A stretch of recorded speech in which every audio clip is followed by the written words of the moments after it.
Hi friends, Father Frank Pavone here, National Director of Priests for Life, gladly bringing you my daily diary segment for Monday, the 14th of February, 2022. You know, I'm always especially invigorated after I come back from a trip, and so I was up in the wee hours of the morning here at my desk looking at strategy memos for our leaders meeting coming up and emails that I had to answer and getting ready for talks and articles and stuff like that. And then I did the Mass, said Mass, and taped it for broadcast. Then I did left my office at 6:30 to go for my usual physical therapy. For my shoulder. That's going well. On the way back, connected by phone with our administrative team. On the way there, by the way, I was listening to some of the pro-life broadcasts that I'm still catching up on from the days of the March for Life. I always go back over the various media coverage and listen to all the commentary and the guests from friends and colleagues of mine in the pro-life leadership, including, of course, those from our own Priests for Life team. Got back here, we took part in the morning staff briefing.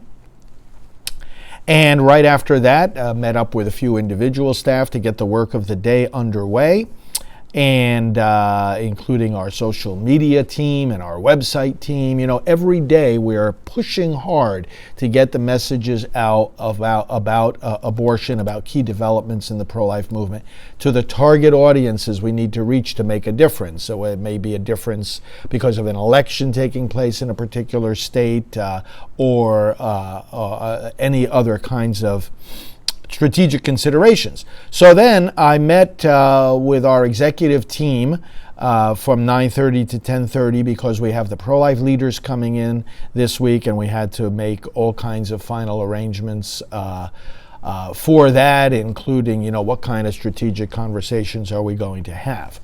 At 10:30, I met with our travel coordinator, the gentleman on staff who handles the invitations that some of you send in to bring me into your communities, into your parishes and churches. We had a meeting on that.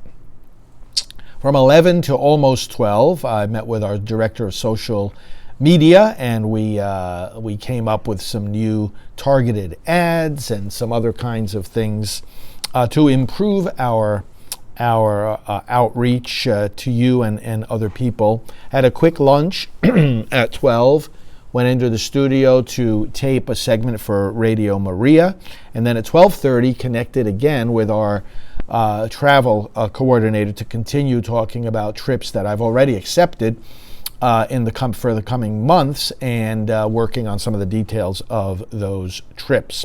Did some work at my desk, preparing for a taping as well as answering emails. Some of these emails have to do with arranging interviews with leaders. I'm going to be interviewing, for example, Pastor Robert Jeffries, a friend of President Trump, for our program, our daily program, Praying for America.